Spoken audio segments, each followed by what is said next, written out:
ক্যারিয়ারে প্রথমবারের মতো দেশের বাইরে কোনো ফ্র্যাঞ্চাইজি টুর্নামেন্টে খেলতে যাচ্ছেন টাইগার স্পিনার তাইজুল ইসলাম। সাউথ আফ্রিকার টি-20 লিগ এসএ টি-20তে ডাক পেয়েছেন তিনি।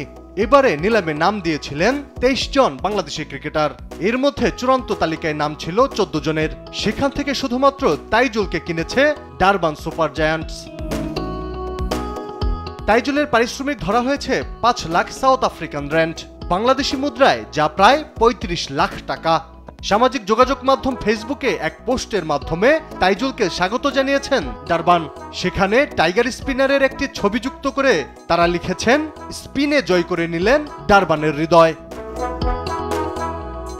এসএ টি-20তে সুযোগ পেলেও সেখানে তাইজুলের খেলা নিয়ে থাকছে শঙ্কা, কারণ এসএ টি-20-র আগামী মৌসুম শুরু হবে ডিসেম্বরে।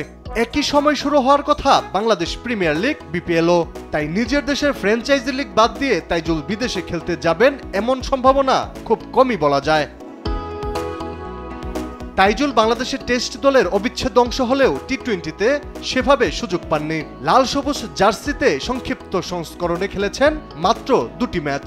এখন পর্যন্ত স্বীকৃত টি-20তে 105 ম্যাচ খেলে 88 উইকেট নিয়েছেন এই বাঁহাতি স্পিনার। তবে এবারই প্রথমবারের মতো ডাক পেয়েছেন বিদেশের ফ্র্যাঞ্চাইজি লিগে। আলিয়াকাস আকাশ, স্পোর্টস ডেস্ক, দেশ টিভি।